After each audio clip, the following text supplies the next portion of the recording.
नमस्कार मंडळी. मी निलाक्षी काळेसालके, संस्थापिका मातृगंध पुणे. मातृगंध पुस्तक मैत्री या उपक्रमात या भागात घेऊन येत आहे शिजू पी व्ही प्रकाशित, डॉक्टर मोहन सुखटणकर, डॉक्टर अनुराधा देशमुख आणि डॉक्टर हेमवती सुखटणकर लिखित निसर्गाचे गोड गुपित यौवन स्पर्श मुलींसाठी. किशोरी वयातून प्रौढत्वाकडे जाणाऱ्या मुलींना आपल्या शरीरात होणारे बदल आणि भावना, संवेदनशीलता याविषयी माहिती असणे आवश्यकच आहे. यौवनावस्था म्हणजे काय आणि ती कशी आहे, तसेच ती अनुभवायची इच्छा इत्यादी प्रश्नांची उत्तरे देण्याचा प्रामाणिक आणि व्यावहारिक प्रयत्न या पुस्तकात केला आहे. निसर्गाचे गोड गुपित यौवन स्पर्श मुलींसाठी या पुस्तकामध्ये यौवन, शरीराचा आकार, जडणघडण, सेक्स, यौवनात अचानक आणि झटपट होणारी वाढ, स्तनांचा विकास, मासिक पाळी, पुनरुत्पादनाची अवयवे, शरीरावरील केस, आवाजातील बदल, पुनरुत्पादन, गरोदरपण, बाळाचा जन्म, LGBTQ+, लैंगिक अत्याचार, इंटरनेट, लैंगिक संक्रमित रोग, नियोजन, कामुकतेचे कल्पना विश्व व लैंगिक भावना, मुलांची यौवनावस्था, यौवनावस्थेतील आहार, पोक्सो कायदा, याचबरोबर अनोरेक्सिया आणि बुलिमिया याची माहिती आणि पालकांशी हितगुज आदी संवेदनशील विषयावर स्पष्टपणे चर्चा केली आहे. यौवनावस्थेमध्ये होणारा स्वभावातील अचानक आणि लक्षणीय बदल, शरीराची प्रतिमा, त्याचबरोबर नवीन ताण-तणाव आणि अपरिचित विलक्षण लैंगिक भावना यामुळे होणारे भावनिक आणि सामाजिक बदल कसे हाताळायचे याबद्दलचा सल्ला आपणास या पुस्तकात गवसेल. आयुष्यातील असणाऱ्या महत्वाच्या रोमांचक यौवनातील या प्रवासात काय अपेक्षा करायची हे समजले तर हा प्रवास सोपा आणि सुरक्षित होईल. तर या पुस्तकातील पालकांसाठी या भागाचं वाचन आपल्यापर्यंत घेऊन येत आहे. यौवनावस्थेत मुलांमध्ये मोठे सामाजिक बदल, भावनिक बदल आणि नातेसंबंधात बदल घडत असतात.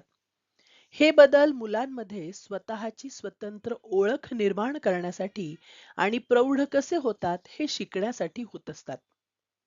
यौवनावस्थेतील सामाजिक बदल. 1. ओळख. तरुण मुले आणि मुली आपण कोण आहोत आणि या जगामध्ये राहण्यास योग्य आहे का याची माहिती मिळविण्यासाठी, आपल्याला काय आवडते हे बघण्यासाठी तुमचा मुलगा किंवा मुलगी कपड्यांची स्टाईल, संगीत, कला, मित्रांचा गट, कुटुंब, मीडिया, सांस्कृतिक कार्यक्रम इत्यादी बाबी शोधण्यासाठी गुंतलेले असतात. त्या दृष्टीने त्यांची घडण होण्यास मदत होईल यासाठीच ते प्रयत्न करीत असतात. हे या काळात तुमच्या लक्षात आलेले असेल. 2. स्वातंत्र्य. स्वातंत्र्य किंवा परावलंबित्वापासून मुक्तता याचा अर्थ तुमच्या पाल्याला काय समजतो? सक्षम म्हणजे कर्तृत्ववान प्रौढ होण्यासाठी तुमच्या पाल्याला खालील गोष्टी शिकण्याची, समजून घेण्याची जरुरी आहे. तुमच्यावर कमीत कमी अवलंबून राहणे आणि स्वतः जादा जबाबदारी घेणे, स्वतः निर्णय घेणे आणि आलेल्या समस्या किंवा अडचणी आदी प्रश्नांचे निराकरण करणे, जीवन मूल्यांविषयी समजून घेणे, स्वतःची स्वतंत्र ओळख निर्माण करणे. स्वातंत्र्य म्हणजे काय? तरुण मुला-मुलींना केव्हा आणि किती स्वातंत्र्य द्यायचे याबद्दल तुमच्यात आणि तुमच्या पाल्यात मतभेद होऊ शकतात आणि हे सर्वसामान्य आहे. पाल्याला लवकर आणि भरपूर स्वातंत्र्य दिले तर तो धोकादायक वर्तणुकीमध्ये सापडला जाऊ शकेल या काळजीत अनेक पालक असतात आणि त्यापासून आपला मुलगा मुलगी संरक्षित राहावा यासाठी ते दक्ष असतात. सेक्स्टिंग आणि सोशल मीडियावरील जोखमींच्या बाबींचा उपयोग करणे, सिगारेट ओढणे, तंबाखूचा वापर करणे, दारू पिणे किंवा एकाच वेळी भरपूर दारू पिणे, साधने न वापरता लैंगिक संबंध करणे, एकाच वेळी भरपूर दारू पिण्याचे धोके. दारू पिलेल्या अवस्थेमध्ये स्वतःकडे लक्ष देण्याची क्षमता नाहीशी होऊ शकते. धोकादायक निर्णय घेतले जाऊ शकतात. उदाहरणार्थ धोकादायक ड्रायव्हिंग करणे, त्यामुळे अपघात होणे. बेकायदेशीर वर्तन आणि गुंडगिरी करणे, विध्वंसक कृती करणे, आगळीक काढणे, मारामारी करणे. यौवनावस्थेमध्ये तुमच्या मुलाने अथवा मुलीने काही चुका केल्यास आणि त्यांना त्याबद्दल वाईट वाटले, तर त्यातून त्यांना आयुष्याचा धडा मिळेल. तसेच त्याच्या विचार मंथनामुळे त्यांचा मेंदू काय योग्य व अयोग्य हे ठरवू शकेल. तुम्ही तुमच्या मुला-मुलीची गरज आणि स्वतःचे नियम यांचा समतोल कसा साधू शकाल हे ठरवणे महत्वाचे आहे. तुमच्या पाल्यांशी सकारात्मक संबंध हे पहिले पाऊल होऊ शकेल. त्याचा उपयोग तुमच्या कुटुंबात खुल्या आणि सकारात्मक संवादाने होऊ शकेल. किशोरावस्थेमध्ये होणारे भावनिक बदल. एक, तुमचा पाल्य किशोरावस्थेमधून जात असतो. या काळात तो एखाद्या विषयी प्रभावी मत बनवतो, तर वेगवेगळ्या वेळी त्याच्या तीव्र भावना असू शकतात. उदाहरणार्थ, एखाद्या वेळेस तुमच्या पाल्याच्या मनस्थितीचा तुम्हाला अंदाज करता येत नाही व त्याच्या वर खाली होणाऱ्या भावनांच्या कल्लोळामुळे तुमच्यात व त्याच्यात संघर्ष होऊ शकतो, भांडण होऊ शकते. याचे कारण म्हणजे परिस्थितीशी कसे जुळवून घ्यायचे, मनस्थितीत होणाऱ्या चढ-उतारावर कसे नियंत्रण ठेवायचे, या काळात मुलाचा मेंदू शिकत असतो. त्यावेळी तुमच्यात व त्याच्यात मतभेद होऊ शकतात. त्याचे रूपांतर भांडणात होऊ शकते. जसजशी यौवनावस्था पूर्णत्वाकडे जाऊ लागते, तसतसे भावनिक मनस्थितीत होणारे धोके स्थिर होऊ शकतात आणि पाल्य समजूतदार होऊ शकतो. या काळात तुमचा मुलगा, मुलगी तुमचे जे मनोभाव आहेत त्याबद्दल जास्तच संवेदनशील असतात. तसेच ती इतर लोकांच्या भावना काय आहेत याबद्दल विचार करून शिकत असतात. या काळामध्ये तुमच्या चेहऱ्यावरील भाव आणि शरीराची परिभाषा काय आहे याबद्दल ते अंदाज घेत असतात. कदाचित ते चुकू शकतात. परंतु जसजशी ती वयाने वाढत जातात, तसतशी त्यांच्या अंदाजामध्ये सुधारणा होऊ लागते. 2. किशोरावस्थेच्या या काळातून तुमचे पाल्य प्रवास करीत असताना ते आत्मजागरूक, लाजाळू असू शकते. तुमचे पाल्य या किशोरावस्थेच्या स्थितीत काही विचार न करता बोलते अथवा निर्णय घेऊ शकते. याचा काय परिणाम होईल याची जाणीव त्यांना नसते. जसजसे वय वाढत जाते, तसतसे त्याच्या बोलण्यावर नियंत्रण येऊ शकते. 3. जबाबदारी. या किशोरावस्थेमध्ये तुमचे पाल्य घरची तसेच शाळेची जबाबदारी घेण्याबद्दल उत्सुक असते. उदाहरणार्थ, घर नीटनेटके ठेवणे, आईला स्वयंपाकास मदत करणे, शाळेमधील मंडळात भाग घेणे, शिक्षकांना मदत करणे इत्यादी. 4. नवीन अनुभव. नवीन आणि धोकादायक अनुभव घेण्याचा प्रयत्न या काळात मुलगा मुलगी करत असते. हे अगदी सामान्य आहे.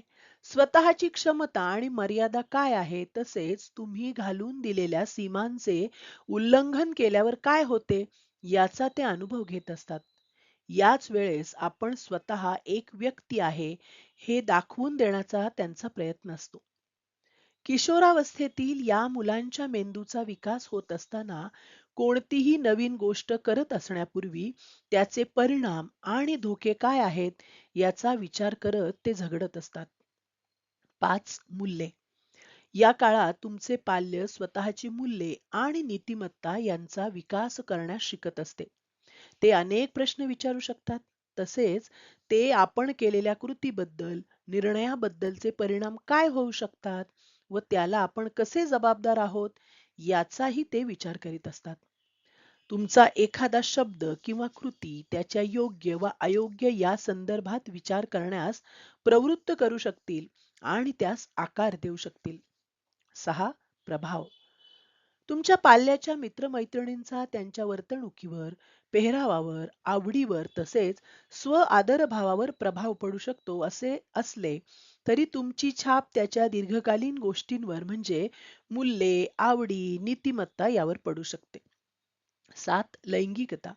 तुमचे पाल्य किशोरावस्थेच्या या काळात रोमॅन्टिक विचार करू लागते.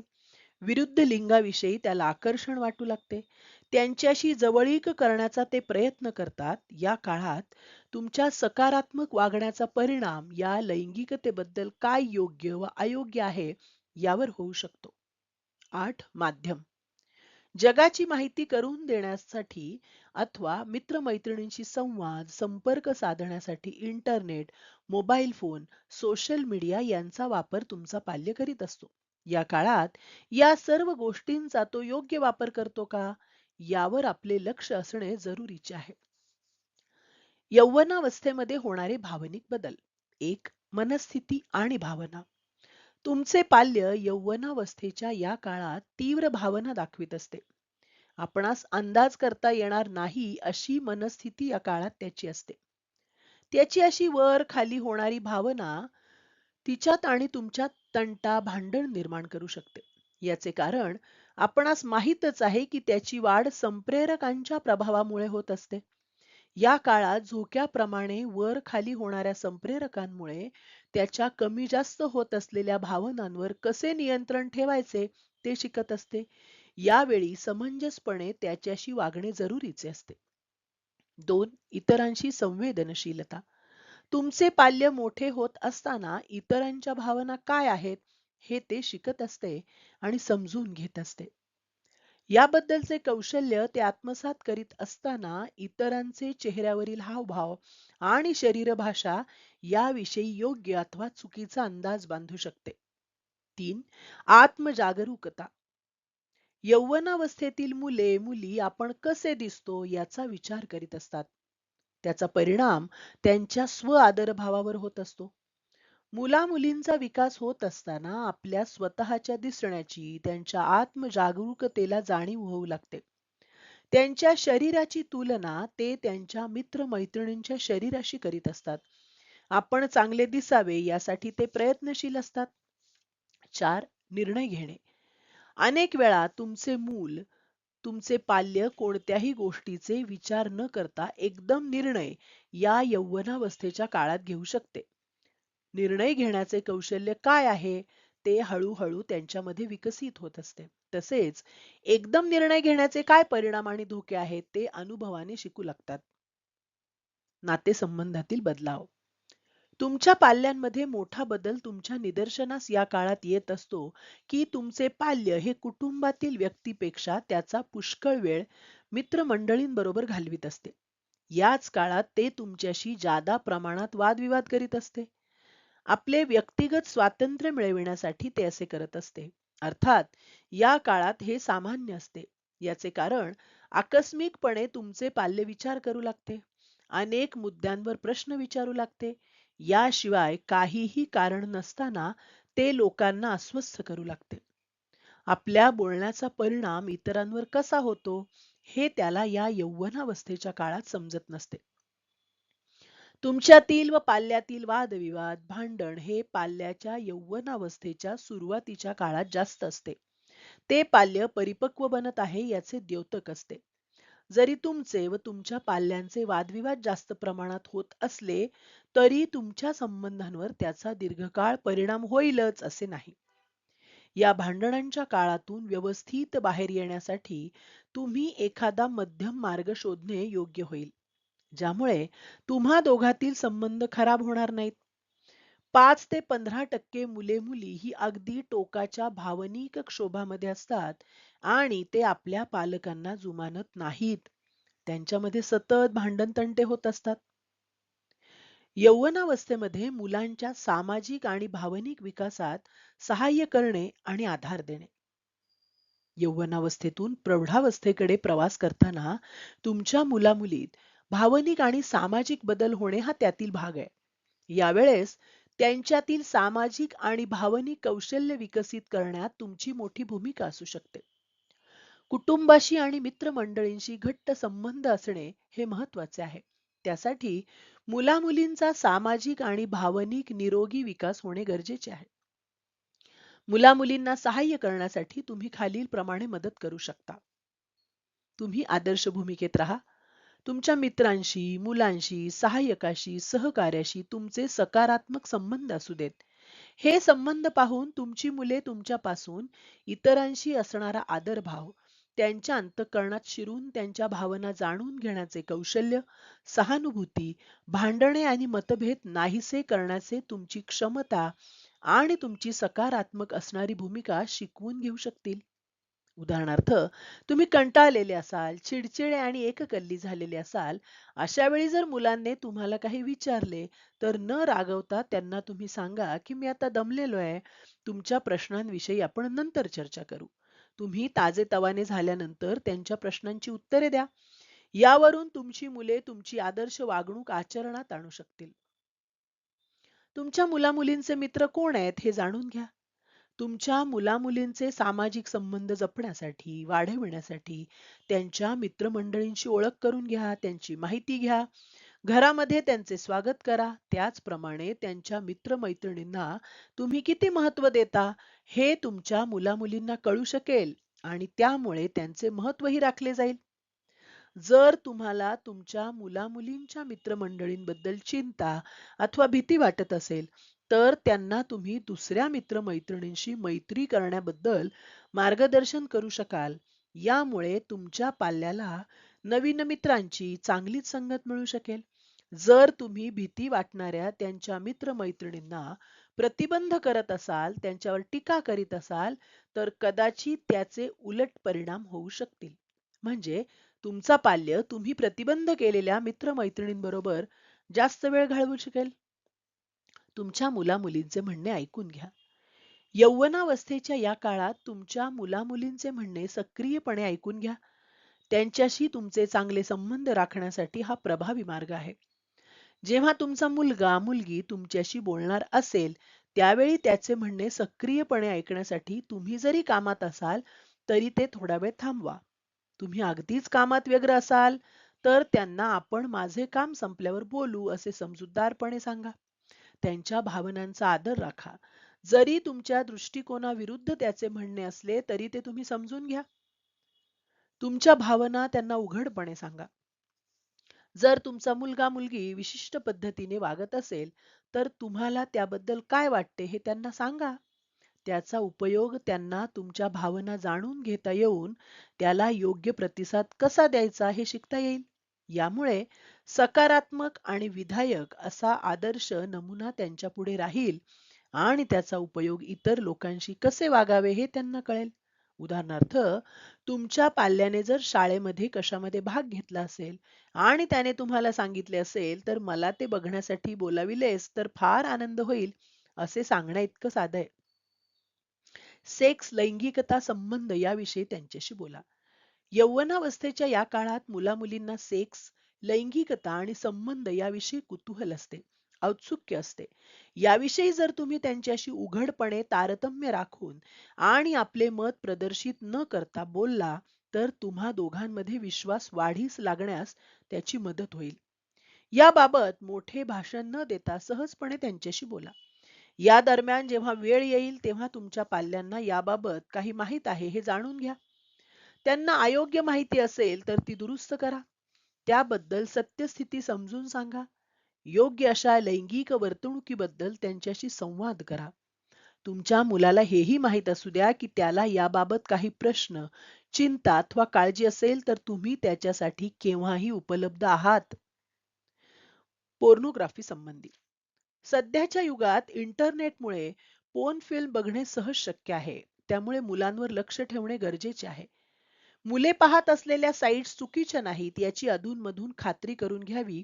असे काही आढळल्यास त्याची स्पष्ट कल्पना पाल्यांना द्यावी. यासाठी पाल्यांशी प्रेमाने बोलावे, त्यांना गुन्हेगार मानू नये. नैसर्गिक प्रवृत्तीतून हे घडले आहे हे लक्षात ठेवावे. शाळेत लैंगिक शिक्षणाचा धडा झालेला असो वा नसो, पाल्याला प्रेमाने सर्व गोष्टी तसेच चुकीचे वागण्यातले धोके समजून द्यावेत. जरुरी पडली तर तज्ञांची मदत घ्यावी. पाल्याला समजावून सांगताना लैंगिक व्यवहाराविषयी अप्रीती निर्माण होईल असे काहीही सांगू नये. कोणतीही भीती घालू नये.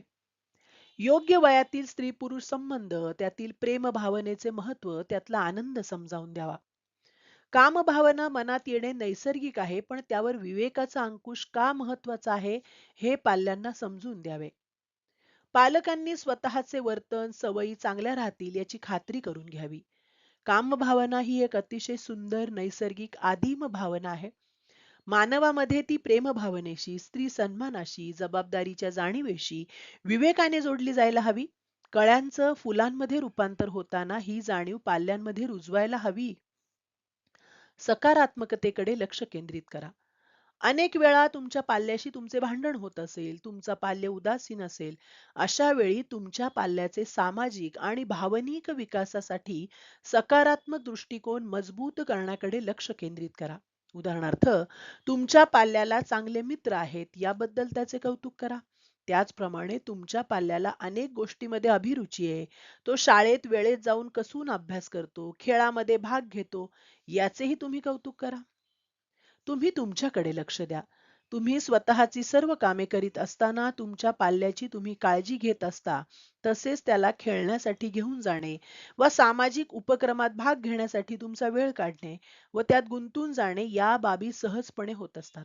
तरीही आपल्या स्वतःकडे लक्ष देणे, तुमची आरोग्य संपदा राखणे, तुम्हाला ज्या गोष्टीत आनंद मिळतो त्या करणे या बाबींचा तुमच्या पाल्यांचे संगोपन करण्यासाठी, सकारात्मक दृष्टिकोन ठेवण्यासाठी हे फार उपयोगी आणि महत्वाचे असते.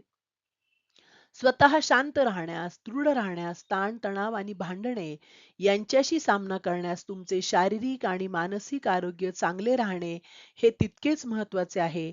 याचा उपयोग तुमच्या पाल्याची योग्य जडणघडण होण्यासाठी होईल.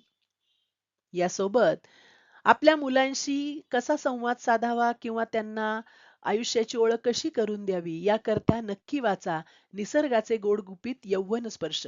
हे पुस्तक जसं मुलींसाठी आहे तसंच मुलांसाठी आहे. त्यामुळं पालकांनी ही दोन्ही पुस्तकं आपल्या संग्रही ठेवावीत. भेटूया पुढल्या भागात पुढल्या पुस्तकासह. धन्यवाद.